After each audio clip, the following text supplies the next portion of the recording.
जय भीम नमो बुद्धाय साथियों। तो एपिसोड 13 में आज हमको बताएंगे कि बाबा साहब भीमा को क्या समझाते हैं। बाबा साहब भीमा से कहते हैं कि भीमा, जब ये शारीरिक तौर पर परेशान करने की कोशिश करते हैं, तो भीमा जब तुम शारीरिक रूप से परेशान नहीं हुई और तुमने उसका हारी नहीं और तुमने उसका मुकाबला किया, तो अब ये मानसिक तौर पर तुम्हें परेशान करना चाहते हैं। यही इनकी सदियों तक सोच रही है कि पहले शारीरिक रूप से परेशान किया जाए, अगर उससे भी नहीं मानते हैं तो उनको मानसिक प्रताड़ना दी जाए। तो इस तरह की बात बाबा साहब कहते हैं और ये बात हकीकत भी है, सच भी है, क्योंकि आज तक यही चला आ रहा है कि ख़ास तौर पर हमारे समाज के लोगों को पहले शारीरिक रूप से परेशान किया जाता है। अगर उससे भी नहीं हम हारते हैं तो हमको मानसिक रूप से प्रताड़ना की जाती है।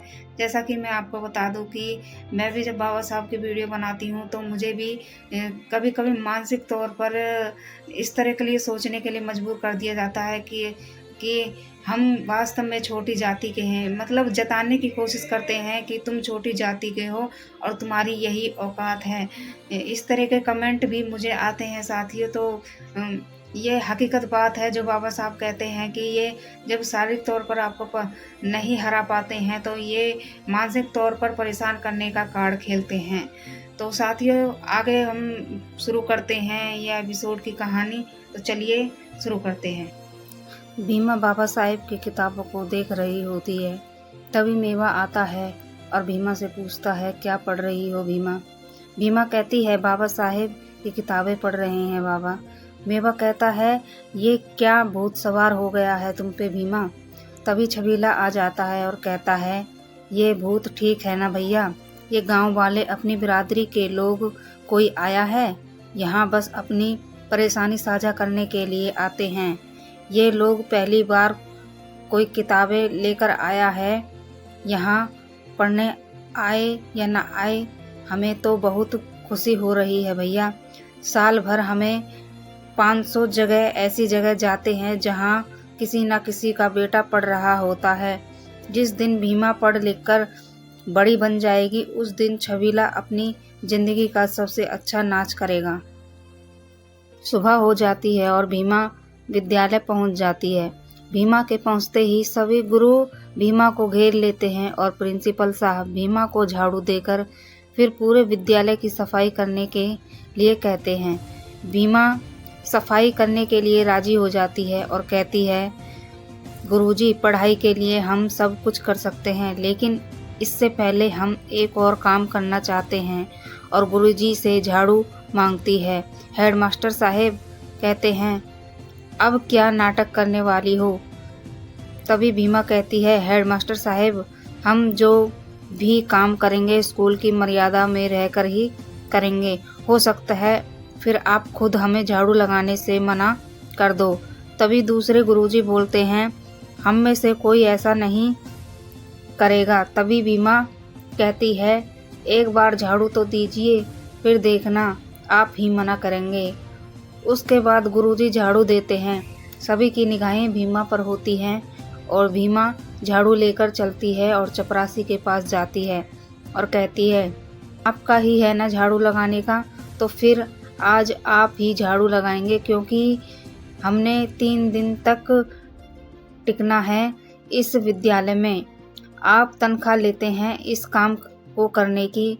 आप अपना काम नहीं करेंगे तो हम शिकायत कर देंगे आपकी थाने में। यह सुनकर सब हैरान हो जाते हैं।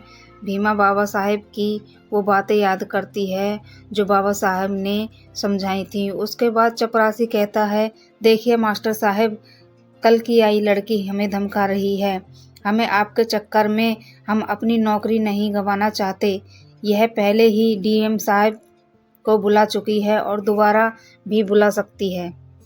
भीमा कहती है, अगर आपको अपनी नौकरी बचानी है तो अपना काम करिएगा आप।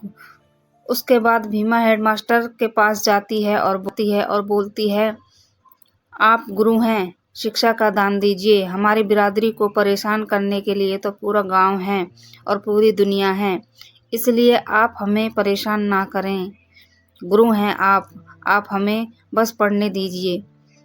उसके बाद हेडमास्टर एक और तरकीब सोचते हैं भीमा को परेशान करने के लिए और भीमा से कहते हैं कि तुम सही कह रही हो, कटकुट मास्टर को छोड़कर सभी शिक्षक मेरे साथ आओ। तो सभी शिक्षक हेडमास्टर के साथ चले जाते हैं। उसके बाद पवन भीमा को कहता है, भीमा अगर तू नहीं सुधरेगी तो एक दिन मैं तेरी चोटी काट दूंगा। तभी भीमा जवाब देती है, बाबू साहेब हमारी चोटी काटकर आपको क्या मिलेगा, पढ़ लिख कर चोटी पर चढ़िए, डीएम कलेक्टर बनिए। दूसरी तरफ सभी शिक्षक भीमा को विद्यालय से बाहर करने की योजना बनाते हैं और कहते हैं कि यदि भीमा का नाम विद्यालय में दर्ज हो गया तो यह हमारे लिए किसी करारे तमाचे से कम नहीं होगा। उधर भीमा का भाई कुंदन यह सब छुपकर देख रहा होता है और दौड़ता है खेतों में। वह धनिया के पास जाता है और भीमा की विद्यालय की सारी बात बता देता है। वहाँ कैलासा बुआ आ जाती है और धनिया से कहती है, अगर तूने एक कदम भी आगे बढ़ाया तो तेरी टांगें तोड़ दी जाएंगी और अगर किसी ने रोना धोना किया तो उसे काम से निकाल दिया जाएगा। तभी मेवा का बड़ा भाई कहता है, नहीं बुआ जी हम नहीं जाएंगे। और धनिया कहती है, नहीं बुआ जी हम भी नहीं जाएंगे। भीमा ये लड़ाई वहाँ अकेली लड़ेगी, हम कुछ भी नहीं करेंगे। भीमा ये लड़ाई वहाँ लड़ेगी और हम यहाँ संघर्ष करेंगे। तभी कैलासा कहती है, अच्छा किया धनिया तूने जो अपना दिल पत्थर का कर लिया, नहीं तो क्या पता वो कहीं मर मारा जाए तो वो क्या है कि तकलीफ कम होगी।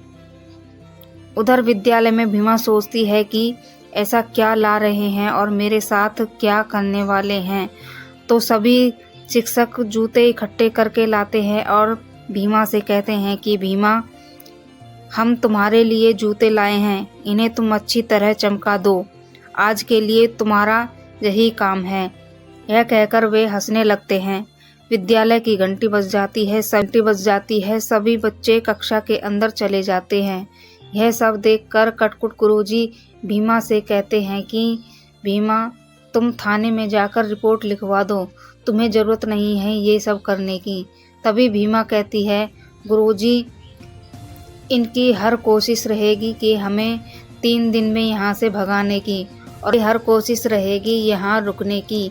ये हमारी शर्त है गुरुजी और हम किसी की मदद नहीं लेंगे। कटकुट गुरु कक्षा के अंदर चले जाते हैं। तभी बाबा साहेब आ जाते हैं और भीमा बोलती है, बाबा साहेब ये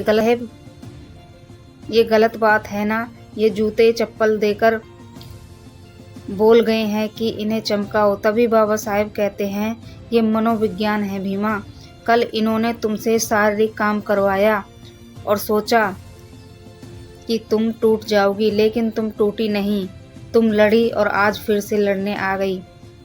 आज ये लोग फिर अलग तरीके से तुम्हें परेशान करने की कोशिश कर रहे हैं। भीमा तुम्हारे डीएम बनने के सपने को एक तरह से जूते चप्पल मार रहे हैं ये लोग। भीमा ये काम किसी से कहना ये कम खतरनाक है, ज़्यादा खतरनाक है कि वो सिर्फ यही काम करें और ये सब तुम्हारे साथ यही करने की कोशिश कर रहे हैं। भीमा बाबा साहेब से पूछती है, बाबा साहेब फिर हम क्या करें? तो बाबा साहेब कहते हैं, क्या तुमने कभी खट्टा शरबत पिया है? भीमा कहती है, नहीं। फिर बाबा साहेब भीमा से कहते हैं कि तुम खट्टा शरबत को मीठा शरबत बनाने का हुनर सीख लो भीमा। तभी भीमा कहती है, समझ गई बाबा साहेब। तो ये था आज का एपिसोड जो बाबा साहब ने भीमा को समझाया था। तो साथियों, अगर आपको यह वीडियो समझ में आई हो, पसंद आई हो तो वीडियो को लाइक करिएगा, शेयर करिएगा, कमेंट करिएगा और चैनल को सब्सक्राइब जरूर करिएगा साथियों। तो जय भीम, नमो बुद्धाय साथियों।